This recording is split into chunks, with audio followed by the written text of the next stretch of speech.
خواتین کا دین اسلام کے اندر ایک بڑا کردار رہا ہے۔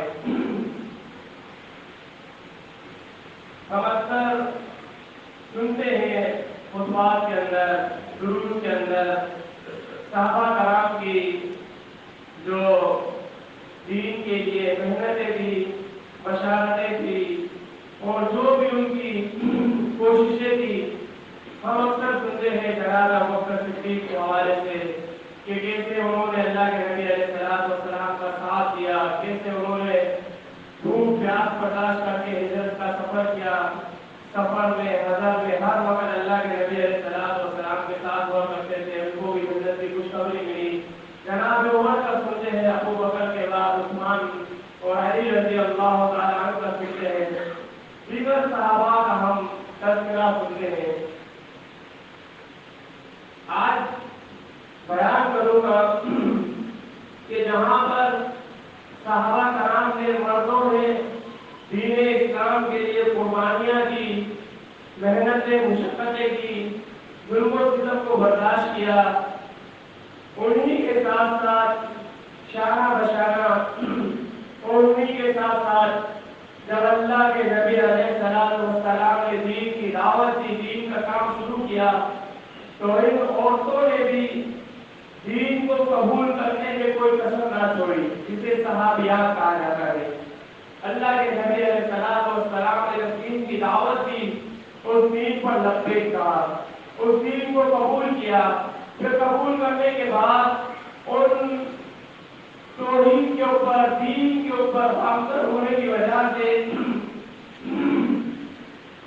ان کے اوپر ظلم و ستم بھی کیا گیا، اور اس ظلم و ستم کے اندر یہ صنف نازک، یہ عورت ذات، یہ صنف نازک نے اس ظلم کو برداشت کیا۔ کیوں برداشت کیا؟ کیونکہ رب کے دین کے لیے برداشت کیا۔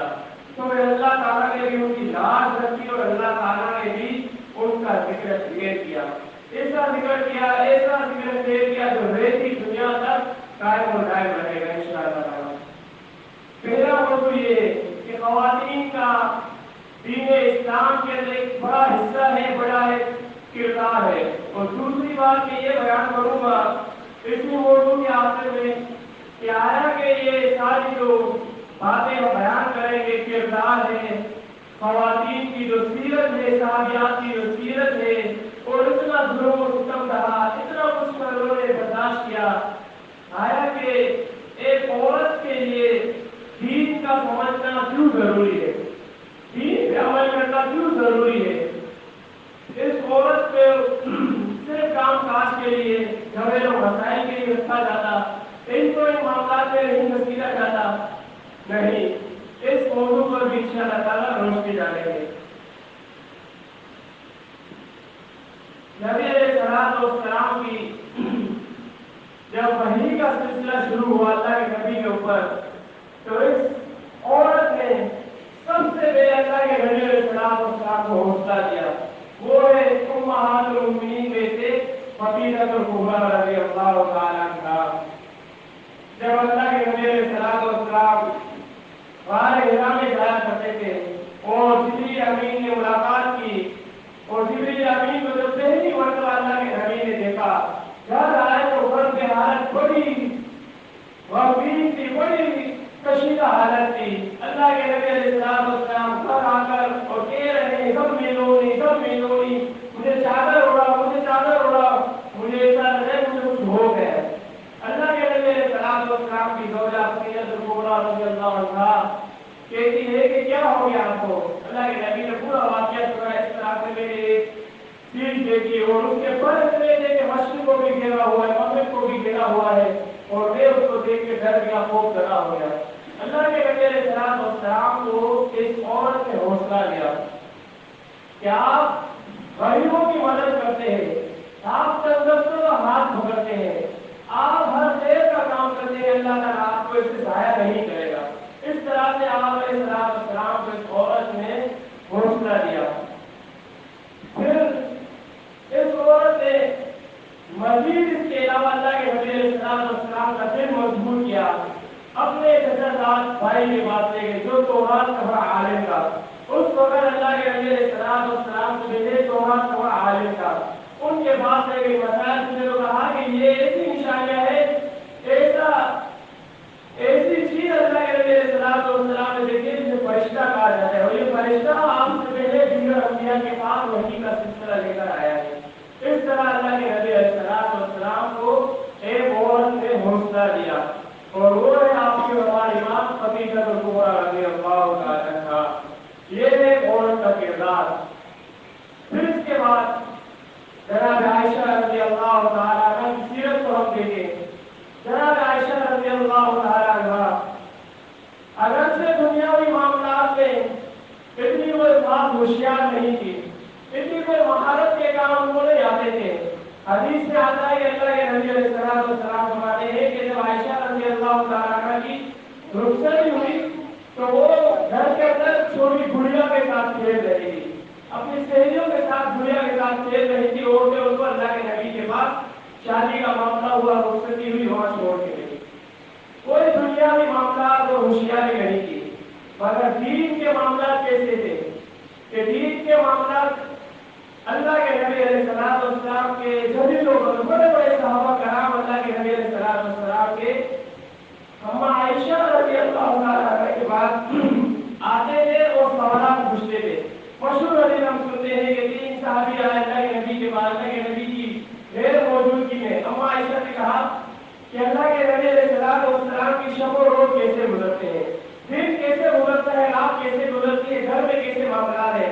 اما عائشہ رضی اللہ تعالیٰ عنہ کہتی ہیں کہ اس طرح سے نماز پڑھتے یہ جو معاملات تھے روزہ کی اچھی طرح جانتی تھی، بتا دیے۔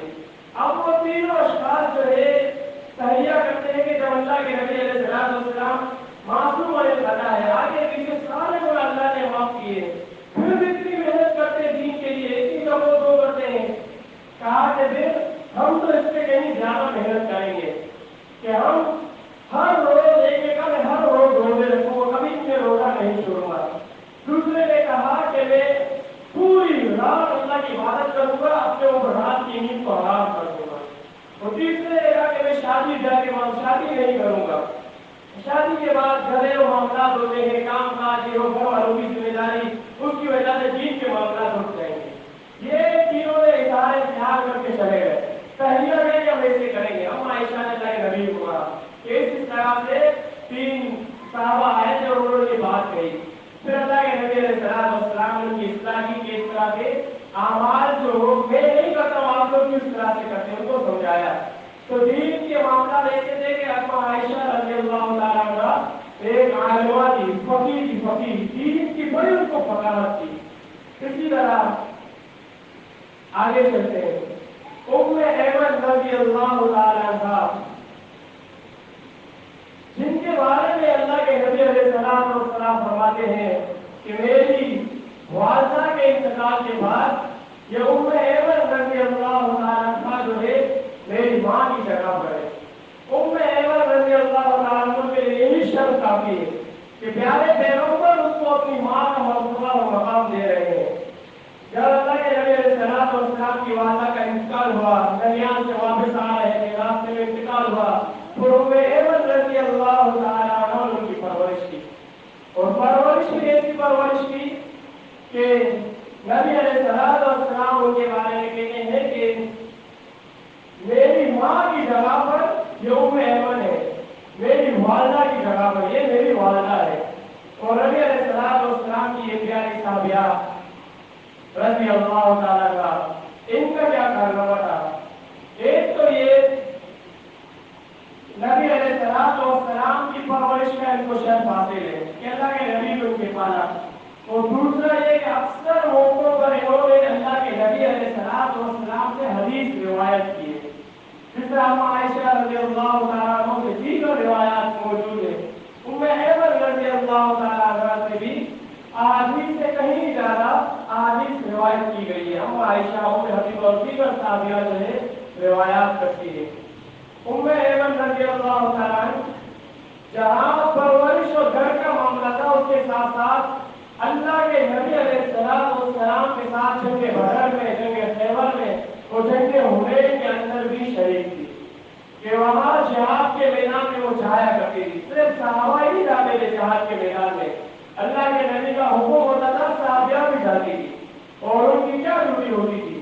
ان کی ڈیوٹی یہ تھی, کام یہ تھا کہ وہاں زخمیوں کو لا کر ان کی مرہم پٹی کرے اور ان کو پانی وغیرہ پلائے, کھانا تیار کرے, ان کے لیے پانی وغیرہ کا جو ہے بندوبست کرے, ان کو پانی پلایا کرتی تھی. یہ ان صحابیہ کا بڑا کردار ہے جہاد کے میدانوں میں بھی. صرف عورت گھر کے اندر یا گھر چلانا اس کا کام نہیں ہے, یا دین کے بارے میں معاملات آنے ہیں تو پھر وہ میدان میں بھی اتر جاتی ہے. ام ایمن رضی اللہ تعالیٰ عنہا, نبی علیہ السلام ان کو دیکھ کر بہت ہی زیادہ خوش ہوا کرتے تھے. اتنی محبت کرتے تھے کہ آپ اکثر ان کے گھر جا کر شام کے وقت ان کی زیارت کیا کرتے ہیں, ملاقات کیا کرتے تھے. اور یہی سنت طریقہ جناب ابوبکر صدیق اور عمر رضی اللہ تعالیٰ نے جاری رکھا کہ آج اللہ کے نبی تو اس دنیا میں نہیں ہے, آج ہم ان ایمن کے پاس جاتے ہیں اور ان کی زیارت کر کے ان سے ملاقات کرتے ہیں. تو اس یاد کو تازہ کرنے کے لیے وہ وہاں جایا کرتے تھے. اسی طرح اللہ کے نبی علیہ السلام کے وہ صحابیہ امیمہ بنت رقیقہ رضی اللہ عنہا, امیمہ بنت رقیقہ, انہوں نے جب اسلام قبول کیا دار ارقم کے اندر مکہ المکرمہ میں اللہ کے نبی نے دعوت دی, انہوں نے دین کی دعوت کو سنا, دعوت کو قبول کیا. اور دعوت کو قبول کرنے کے بعد مشرکین مکہ جہاں حضرت بلال, خباب بن ارد رضی اللہ عنہ دیگر صحابہ کرام پر ظلم کیا کرتے تھے, ان میں سے ان صحابیہ پر بھی, ان عورتوں پر بھی ظلم کیا کرتے تھے. وجہ کیا تھی کہ انہوں نے دین کو قبول کیا. جب انہوں نے دین کی دعوت پر لبیک کہا, دین اسلام کے اندر دائرہ اسلام میں داخل ہو گئے, تو یہ مشرکین مکہ ان کے اوپر ظلم ستم کیا کرتے تھے. ان کا گزرنا بڑا ہی مشکل کر دیا تھا, ان کا رہنا سہنا بڑا ہی تنگی اور مشکل کے حالات کو انہوں نے ان کے اوپر اتنا ظلم کیا کہ ان کو ہجرت کے لیے اللہ کے نبی سے اجازت دے دی کہ ہمیں اجازت ہے, ہم یہاں سے ہجرت کر کے چلے گئے.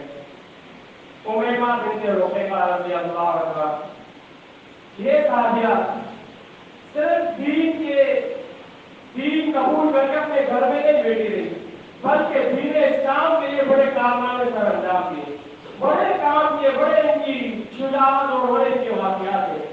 جنگ موتا کے اندر, یہ آخر کے اندر جنگ ہوئی, جنگ بدر, جنگ خیبر اور احد, ان سب کے بعد جو ہے جنگ موتا ہوئی, اور بڑی سخت قسم کی یہ جنگ تھی. اس جنگ کے اندر یہ صحابیہ امیمہ یہ اس جنگ کے اندر شرکت کرتی ہے, اور اس جنگ کے اندر شرکت کر کے مسلمانوں کو اما عائشہ اور دیگر صحابیہ کے ساتھ مل کر ان کی مرہم پٹی اور ان کی دیکھ بھال میں یہ کام سر انجام دیتی ہے. یہی نہیں, اس کے علاوہ امیمہ رضی اللہ تعالیٰ عنہ سے 18 احادیث روایت ہے. 18 احادیث ایسی ہے جو انہوں نے اللہ کے نبی علیہ السلام سے براہ راست سنی ہے اور آگے بیان کیا اپنے بیٹے کو اور دیگر اپنے شاگردوں کو, اس سے پھر وہ حدیث بیان کیے. یہ دین کی خدمت ہے ان کی. یہی نہیں, آگے سنیں, امیمہ بنت رقیقہ رضی اللہ عنہا امیر معاویہ رضی اللہ تعالیٰ عنہ, خلفۂ راشدین کا دور دیکھا, ابو بکر, عمر, عثمان, علی رضی اللہ تعالیٰ عنہ کا خلفۂ راشدین کا دور دیکھا, ان کو اللہ نے حیاتی دی. امیر معاویہ رضی اللہ تعالیٰ عنہ کا دور آیا. جب امیر معاویہ کی خلافت آئی تو امیر معاویہ رضی اللہ تعالیٰ عنہ ان کو دمشق کے اندر ایک گھر بنا کے دے کہ آپ یہاں پر رہیں. یہ وہاں رہا کرتی تھی. اور امیر معاویہ بڑے صحابی, حکمران مسلمانوں کے امیر, مگر ان سے مشورے لینے کے لیے آیا کرتے تھے, ان سے رہنمائی لیا کرتے تھے کہ جو معاملات, کچھ معاملات ہیں, کوئی واقعات ہو گئے, اس کے بارے میں کیا کرنا ہے, مشورہ لیا کرتے تھے. کیونکہ ان کی فصاحت, بلاغت اور یہ احادیث کی روایت کرنے والی تھی, اللہ کے نبی کی شاگردہ تھی, اس لیے ان کے پاس جا کر مشورے لیا کرتے تھے کہ کس طرح سے معاملات کو دیکھنا ہے. آخر کا دور ہے, امیر معاویہ رضی اللہ عنہ بیمار ہے, جس دیوالی میں ان کو وفات ہوتی ہے۔ تو یہ امیمہ بن رقیبہ ان کے پاس آ کر ان کی تیمارداری کرتی ہے، اور تیمارداری کرنے کے بعد وہ کہتے ہیں کہ آپ ہمیں کچھ نصیحت کریں۔ پھر ان کو نصیحت کرتی ہے کہ اپنے بعد جس بندے کو آپ اپنی جگہ پر امیر بنائیں گے ان کی نشاندہی کرتی ہے اور ان کے بارے میں بتاتی ہے کہ ایسے بندے کو یہ دامن، قمیص کا دامن مثال دیتی ہے، تو یہ دامن اس کو فرمانا جو اس کا حقدار ہو، اس کو صحیح طرح سے سنبھالنے والا ہو۔ اس طرح سے ان کو نصیحت کر کے امیمہ رضی اللہ عنہ سے رخصت ہوتی ہے۔ یہ اللہ کے نبی علیہ السلام کی صحابیات، یہ ہے ہمارے دین اسلام کی مجاہدہ خواتین۔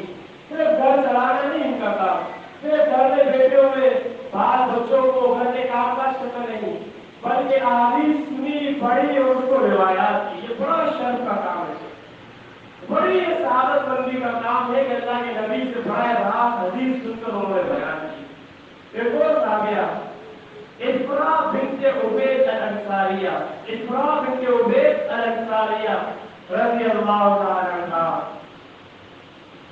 ان کی خدمات دیکھے دین کے لیے کیسی مجاہدہ تھی، اللہ کے نبی علیہ السلام کی کیسی مجاہدہ تھی، کیسی صحابیہ تھی اللہ کے نبی کی۔ جب دین قبول کیا، دین کو قبول کرنے کے ساتھ ساتھ صرف اپنے تک نہیں رکھا بلکہ اپنے گھر والوں کو بھی دین کے اوپر لے کے آئے۔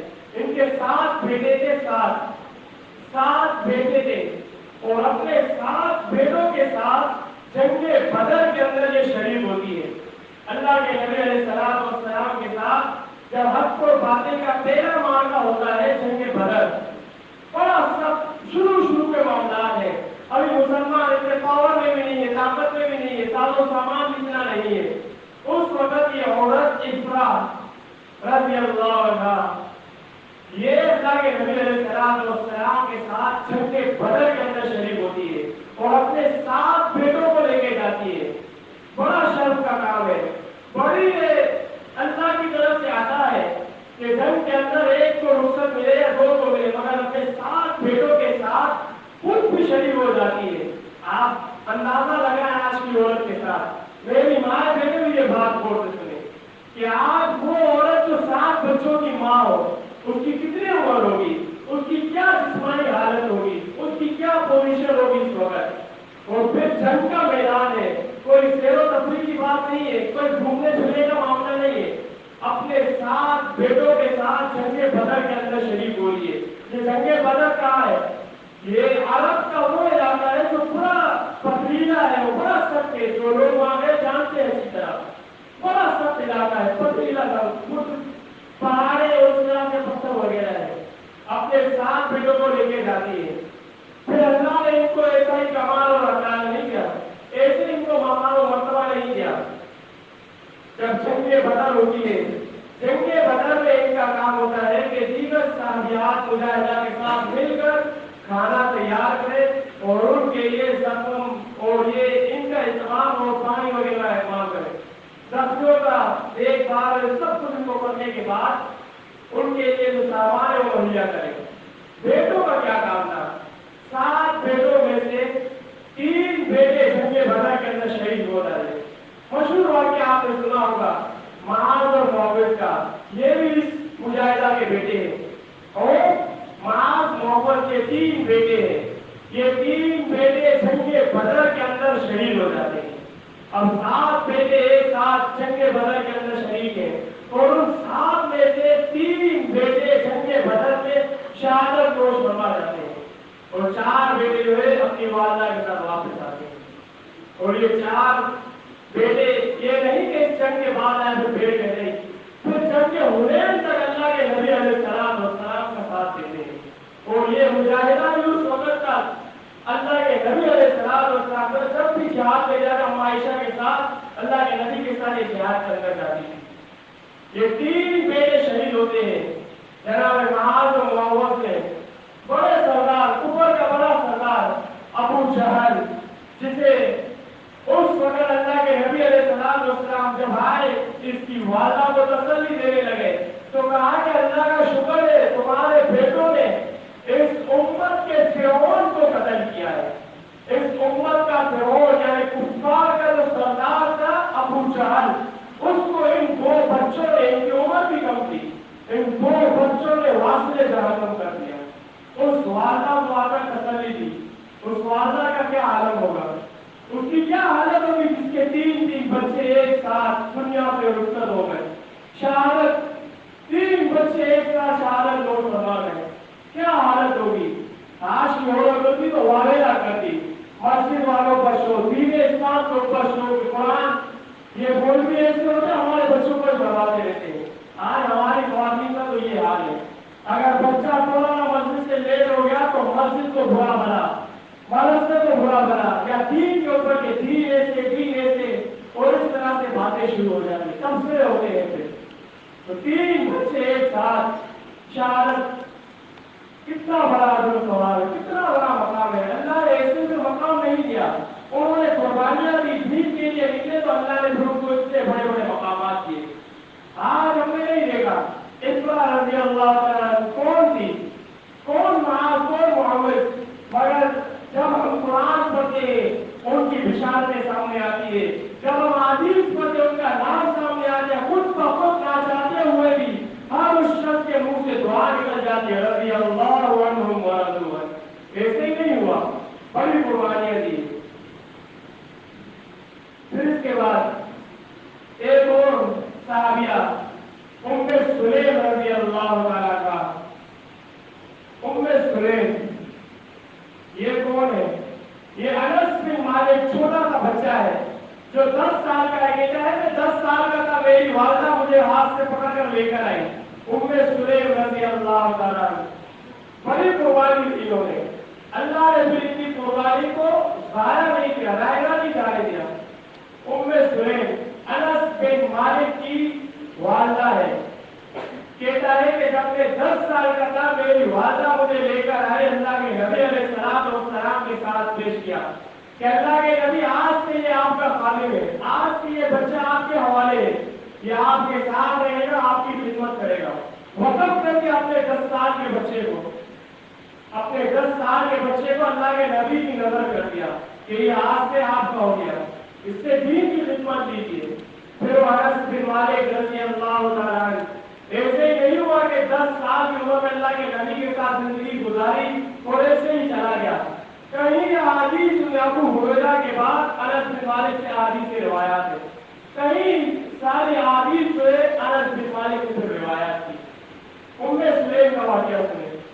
ام سلیم انہوں نے 14 احادیث اللہ کے نبی علیہ السلام سے روایات کی، اور پھر ان سے جناب عمر اور عبداللہ بن مسعود رضی اللہ تعالیٰ عنہ نے حدیث روایات کی۔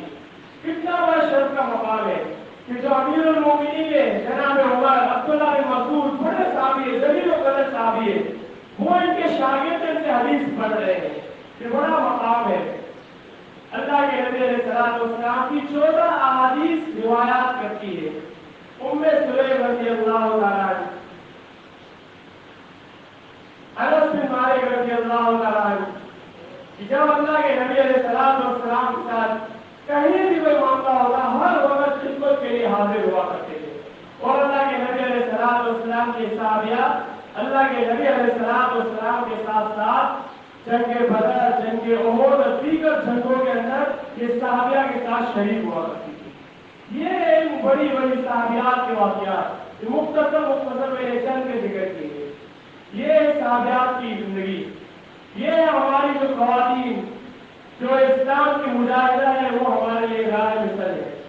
صرف ہم صحابہ کا ذکر کرتے ہیں، صحابہ کے بارے میں ہم سنتے آتے ہیں، پھر ہماری رائے دینے کے لیے کہ بڑے دین کے لیے خدمت کی، قربانیاں دی، جہاں مردوں نے قربانی دی وہاں ان عورتوں نے بھی دین کے لیے بڑی بڑی قربانیاں دی ہیں۔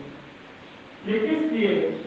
اس لیے کہ ان کو دین کا علم تھا، یہ اس لیے کہ ان کے پاس دین کی سمجھ تھی۔ اب دوسری بات کی طرف آتے ہیں، آیا کہ جو خواتین ہیں ان کو دین کا علم سیکھنا چاہیے، نہیں سیکھنا چاہیے، ان کو یہ سب معاملات کرنے چاہیے کہ نہیں کرنے چاہیے؟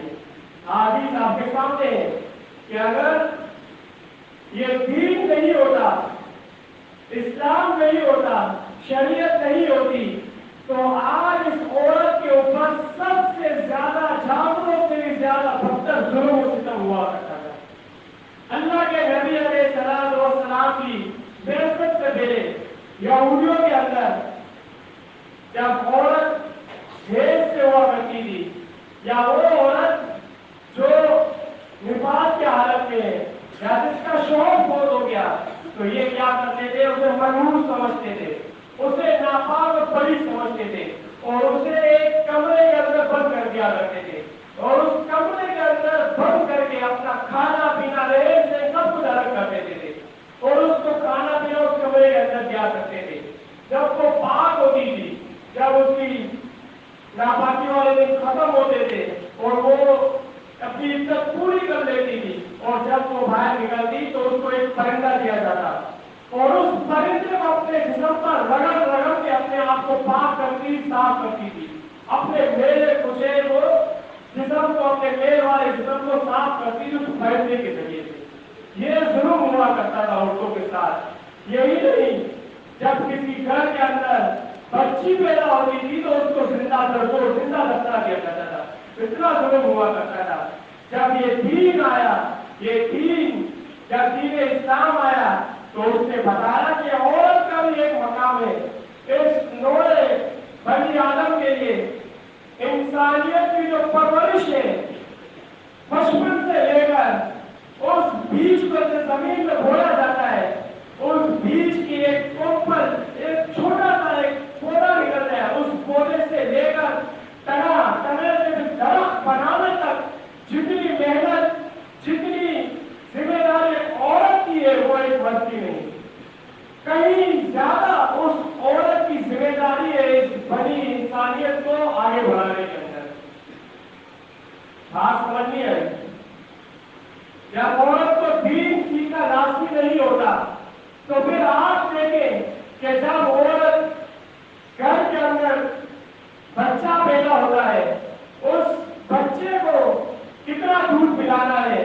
جب شریعت آئی تو شریعت نے بتایا حولین کاملین، 2 سال اس کو دودھ پلائے، ورنہ تو سائنس ہے یا بچہ ماں اپنا رحم کرتی اس کے اوپر 4 سال 5 سال اس کو دودھ پلاتی رہتی، کوئی کہنے والا نہیں ہوتا۔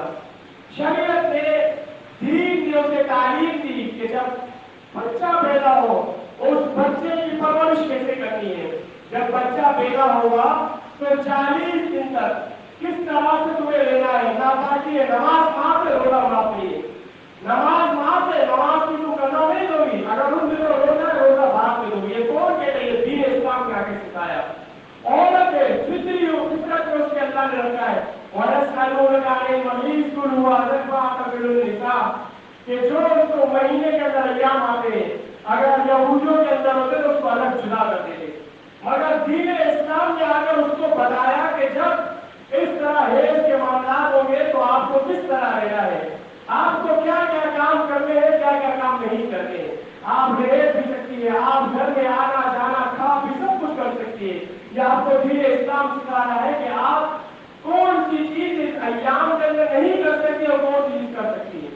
جب دین آیا تو دین نے بتایا کہ ان دنوں میں نماز معاف ہے، روزہ معاف نہیں ہے، روزے کی قضا دے گی بات یہاں پر، یہ دین نے بتایا۔ جب بچہ پیدا ہوا تو بتا دیا کہ 2 سال آپ کو دودھ پلانا ہے، وَالْوَالِدَاتُ يُرْضِعْنَ أَوْلَادَهُنَّ حَوْلَيْنِ كَامِلَيْنِ۔ اب بچہ پیدا ہوا، والدہ نمازی ہے، نماز کی پابند ہے، نماز پڑھنے کا ٹائم ہو گیا، بچے نے پیشاب کر دیا۔ یہ آپ کو دین نے بتایا کہ اب آپ کا لڑکا ہے، بچہ اگر دودھ پیتا پیشاب کرے آپ کو کیا کرنا ہے، بچی ہے دودھ پیتی پیشاب کرے آپ کو کیا کرنا ہے، دونوں کے حکم الگ الگ ہے۔ یہ آپ کو دین آپ کا بتا رہا ہے کہ آپ کو بچے کے لیے کہا ہے، لڑکا ہو تو کیا کرنا ہے، لڑکی ہو تو آپ کو کیا کرنا ہے۔ یہ آپ کو دین نے بتایا، اس عورت کو ملکہ، شہزادی اور رانی بنایا، اس دین نے بنایا۔ کوئی آزادی حقوق نسواں کے نام پر انہوں نے نہیں دی، یہ دین نے آپ کو بتایا کہ آپ کو کس طرح سے دودھ پیتے بچے کے ساتھ معاملات کرنے ہیں۔ بچہ بڑا ہو جاتا ہے، بچے 2 3 4 بچے سب ایک ساتھ سو رہے، ایک کمرے میں ایک چادر میں سو، آپ کو دین نے آگے بتایا کہ کب اس بچے کو دیگر بچوں کے الگ کرنا ہے، چاہے گیا ہو. کب ایک بچہ دوسرے بچے کے ساتھ ایک چادر میں نہیں سوتا آپ کو دین آ کر بتاتا ہے. کب آپ اس بچے کے اوپر سختی کریں گے کہ آپ اس کو نماز کے لیے پابند کریں گے. یہ آپ کو دین آ کر بتاتا ہے. ورنہ کوئی بھی علم دنیا کا، کوئی بھی مکتبہ ذکر، کوئی بھی مذہب باطل آپ کو نہیں بتاتا ہے. پھر اس کے بعد شادی بیاہ کے معاملات آتے، بچے بڑے ہو جاتے ہیں. لڑکے کے لیے بتا دیا کہ اس طرح سے آپ اس کے لیے لڑکی تلاش کریں، حسن دے کے، جمال دے کے، مال و دولت دے کے، خاندان دے کے، مگر دین کو تربیت دے. یہ بھی حکم عورت کو بھی دیا، لڑکی کو بھی دیا کہ لڑکی کے لیے بھی آپ ایسا رشتہ تلاش کریں. یہ آپ کو دین آ کے بتاتا ہے. صحیح ہے، دین دیکھ لیا، اس کو جمال دیکھ لیا، حسب و نسب دیکھ لیا. جب رشتہ ہوتا ہے تو رشتے میں لڑکے کو پابند کیا کہ لڑکی سے نکاح کرنا ہے، نکاح کے لیے ضروری ہے وہاں تم نکاح سے اس کو حق پہن دو. یہ آپ کو دین آ کر بتا رہا ہے. کوئی انگلش کتاب یا دیگر کتابیں آپ کو نہیں بتاتی. یہ آپ کو دین آ کر بتا رہا ہے کہ اب آپ کو شادی کرنی ہے تو شادی کے لیے کیا چیز ضروری ہے. مہندی کرنا، رسم و رواج کرنا ضروری نہیں ہے، لڑکے کو ضروری ہے کہ اس کو حق پہن دے. یہ آپ کو دین آ کر بتاتا ہے. پھر جب شادی ہوتی ہے، شادی کے معاملات ہوئے، حق پیر ہو گیا، اس کے بعد گھر کیسے چلا رہے ہیں. گھر چلانے کے لیے آپ سورۃ النساء پڑھ لیے، کس طرح اللہ تعالیٰ نے ایک پل کی عورت کی رہنمائی کی ہے کہ آپ کو کیسے کیسے گھر کے اندر معاملات چلانے، گھر کے اندر کس سے پردہ کرنا ہے، کس سے پردہ نہیں کرنا. یہ قتل ہے، یہ جھیل ہے، یہ دیور ہے، کس سے پردہ کرنا ہے. اللہ کے نبی علیہ السلام سے آ کر ایک بندے نے سوال کیا جو آج ہندوؤں کا رسم ہمارے اندر چل پڑی ہے. بھابھی کو ماں کہا جاتا ہے کہ اگر ایک میرا بھائی ہے، اس کی بیوی ہے، میرے لیے بھابھی ہے. اب اس کو کہا جاتا ہے بھابھی کو ماں کی جگہ پر ہوتی، اس سے کون سا پردہ. بھابھی ماں کی جگہ پر ہے، ٹھیک ہے، اس کا ایک مرتبہ ہے. مگر اللہ کے نبی نے کیا کہا؟ اب وہیں تک ہوگا. اللہ کے نبی سے سوال ہے، اللہ کے نبی دیور کے بارے میں کیا حکم ہے آپ کا؟ جو بھائی کا چھوٹا، جو بھابھی ہے اس کا گھر والا ہے آپ کا بھائی، اس کا چھوٹا بھائی آپ کا دیور ہوا، بڑا بھائی آپ کا جیٹھ ہوا. اب اس عورت کو حکم کیا ہے کہ اللہ کے نبی دیور کے بارے میں کیا حکم ہے، دیور جیٹھ کے بارے میں کیا حکم ہے. جوائنٹ فیملی ایک ساتھ رہتے ہیں، کیا کریں. اللہ کے نبی علیہ السلام نے آپ کو دین نے آ کر بتایا کہ جیٹھ کے بارے میں، دیور کے بارے میں کیا ہے. کہا کہ الہم الموت، یہ دیور موت ہے، موت ہے. دیور تو موت کہا گیا. کیوں؟ جس طرح موت کو ناپسند کرتے اس طرح بھابھی اپنے دیور کے سامنے بے پردہ ہو کر آنے کو ناپسند کرے. جس طرح موت سے ہم مانتے ہیں، دیور بھابھی کا رشتہ بھی اسی طرح سے. آپ خود ہی اس کو سمجھ لے جائیں. کہا کہ الہم الموت، یہ دیور، یہ موت ہے. اس طرح جوائنٹ فیملی میں رہنے کا آپ کو حکم دے دیا. معاملات آگے چلتے، خواتین کے گھر کی گھومنے پھرنے کا بھی دل ہوتا ہے، کہیں باہر آنا جانا بھی ہوتا ہے، کسی کی بیمار کسی کرنے کے، کسی کی موت میت پہ جانا آنا ہوتا ہے. کہا شریعت نے کیسے جانا ہے، آپ کو کس وقت جانا ہے. سورۃ النور اٹھا کر دیکھیے کہ کس وقت جانا ہے اس کے گھر کے اندر. جب گھر کے اندر جائیں تو گھر کے اندر جانے سے تم فرض منہ پہ سلام کر کے ان کو جائیں. آپ سلام کریں، جواب ملتا ہے، سمجھے آپ کو اجازت ہے اندر آنے کی. یہی حکم مردوں کے لیے، یہی حکم عورتوں کے لیے دیا گیا. کسی کے گھر جا رہے ہیں بیمار کرسی کے لیے، ملنے کے لیے، ملاقات کرنے کے لیے، شریعت نے آ کر اس دین نے آ کر اس عورت کو، اس مرد کو سمجھایا کہ کسی کے گھر میں کیسے جانا ہے، کب جانا ہے، کس وقت اس کے گھر کے اندر جانا ہے. صحیح ہے، گھر کے اندر چلے گئے. گھر کے اندر چلے جانے کے بعد شریعت آپ کی رہنمائی کرتی ہے. اس عورت کو بھیجی نہیں لینا، رات تک باتیں کرتی ہے، پورا دن گزر کے آپ کی کچہری ختم نہیں. شریعت اس کو بتا دیے کہ کب آپ کو اس کے گھر سے اٹھ کر جانا ہے واپس. یہ آپ کو شریعت بتا دی ہے. گھومنے پھرنے کا دل ہوتا ہے، کہاں گھومنے پھرنے کے لیے جانا ہے تو یا ایھا النبی قل لازواجک وبناتک ونساء المؤمنین یدنین علیہن من جلابیبہن. جب جانا ہے گھر سے باہر تو اپنی چادر کو، اپنی ایڑیوں تک اپنی چادر کو گرا کر جانا ہے. اور دل کرتا ہے کہ میں بھی بڑا سنگار کروں، میں بھی خوبصورت بنوں اپنے شوہر کے لیے، گھومنے پھرنے جائے، تفریح کے لیے تیار ہو کے جائے. قرآن نے اس کو بتایا، حدیث نے بتایا، دین بتاتا ہے وَلَا تَبَرَّجْنَ تَبَرُّجَ الْجَاهِلِيَّةِ الْأُولَىٰ کہ باہر نکلنا ہے تو ایسی زیب و زینت اختیار نہیں کرنی جو مشرکین کی اور جاہلیت والی جو ہے، ایک پاک ایسی ملے جس کے اندر آواز ہو، ایسی آپ کو خوشبو استعمال نہیں کرنی جس کی خوشبو دوسرے کو ہے، آپ کو اس پر داڑھی کا حکم دیتے ہیں، آپ کو دین آ کر بتاتا ہے۔ یہ سب علم ان صحابیات کے پاس تھا، تب جا کر صحابیات نے، ان خاتون اسلام نے، ان ہماری مجاہدہ نے اتنی بڑی بڑی قربانیاں دی۔ آج یہی خواتین ہیں، یہی ہماری مائیں بیٹے ہیں، یہی ہماری گھر کی خواتین ہیں جسے اچھی طرح وضو کرنا نہیں آتا، جسے پاکی کے مسائل کا پتہ نہیں ہوتا، پھر کیا ہوتا ہے کہ ساری کی ساری زندگی لا علمی کے اندر گزر جاتی ہے۔ ناپاکی کے ایسے ایام، کیا اس میں کام کرنے، کیا نہیں کرنے، کس طرح معاملات چلانے، پھر اس طرح پوری زندگی ان کی اندھیرے کے اندر چلی جاتی ہے۔ یہ دین ایک عورت کے لیے اتنا ضروری ہے، جہاں ایک مرد کو زندگی گزارنے کا طریقہ بتاتا ہے، کاروبار کرنے کا، رہن سہن کا طریقہ بتاتا ہے، وہیں پر یہ دین ایک عورت کو پیدائش سے لے کر موت تک ایک ایک معاملے کی خبر دیتا ہے، ایک ایک مسئلے پر قدم قدم پر اس کی رہنمائی کرتا ہے۔ شوہر فوت ہو یا کیا کرنا ہے، 4 مہینے 10 دن گھر میں عزت گزارو۔ آج ہماری خواتین نے ایک ہیلا سکھایا ہے، جس کا شوہر فوت ہو گیا، گھر میں کمانے والا نہیں ہے، 40 دن عزت کی ختم ہو گئی۔ یہ کہاں سے دین لے کر ہے؟ یہ شریعت ہے، یہ حدود اللہ ہے، یہ اللہ کی حدود۔ اللہ خود کہہ رہے ہیں 4 مہینے 10 دن عزت آپ کو کرنی ہے۔ اب اس عزت کے اندر پھر وہ عورت ہر کسی سے پردہ کر کے اپنے اولاد کے علاوہ، شریعت آپ کو بتاتی ہے کہ میری بہن، میری بیٹی، یہی پردہ آپ کو عام دنوں میں بھی کرتا ہے، یہی پردہ آپ کو کب کب کرتا ہے، کس چیز سے کرنا ہے؟ حرمت علیکم امہاتکم وبناتکم ونساؤکم۔ پورا سورہ نساء کے اندر ایک بندے کا نام لے لے کر اللہ نے اس آیت کے اندر کہا کہ اس سے پردہ کرو، اس سے پردہ کرو، یہ حرام ہے، یہ حرام ہے، یہ محرم ہے تمہارے لیے۔ یہ دین آ کر ہمیں بتاتا ہے کہ اس عورت کے لیے شریعت اسلام کتنا ضروری ہے، اس عورت کے لیے دین کتنا ضروری ہے، یہ ہمیں دین آ کر بتاتا ہے۔ اگر یہ قرآن نہ ہوتا، یہ حدیث نہیں ہوتی، یہ دین نہیں ہوتا، تو پھر اللہ کی قسم ہماری بھی حالت وہ ہوتی، جانوروں سے بدتر ہوتی۔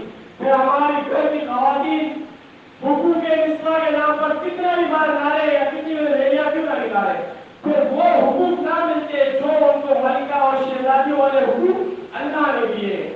اللہ نے اس کو شہزادی بنا دیا، اللہ نے اس کو ملکہ بنا دیا، ماں کی صورت میں، بیٹی کی صورت میں، بیوی کی صورت میں۔ یہ اللہ تعالیٰ نے اس کی ایک عزت اور ایک عفت کی بڑی لاج رکھی۔ یہ صنف نازک ہے، اس کو کس طرح سے چلانا ہے، یہ صنف نازک ہے، اس کا کتنا مقام و مرتبہ معاشرے کے اندر ہے۔ صحابیات نے سب کچھ کیا، جہاد کے میدان میں بھی شرکت کی، کاروبار بھی کیا، بڑے بڑے کاروبار تھے۔ عبداللہ بن مسعود کی بیوی، ان کا اپنا ایک بڑی پیسے والی تھی، خدیجہ الکبریٰ رضی اللہ تعالیٰ، اللہ کے نبی خود ان کا مال لے کر تجارت کے اندر بڑی تجارت کی، سب کچھ کیا۔ اگر نہیں کیا تو سیاست نہیں کی۔ سیاست میں عورت کا کوئی باقاعدہ مقام نہیں ہے، کوئی اس کی جگہ نہیں ہے۔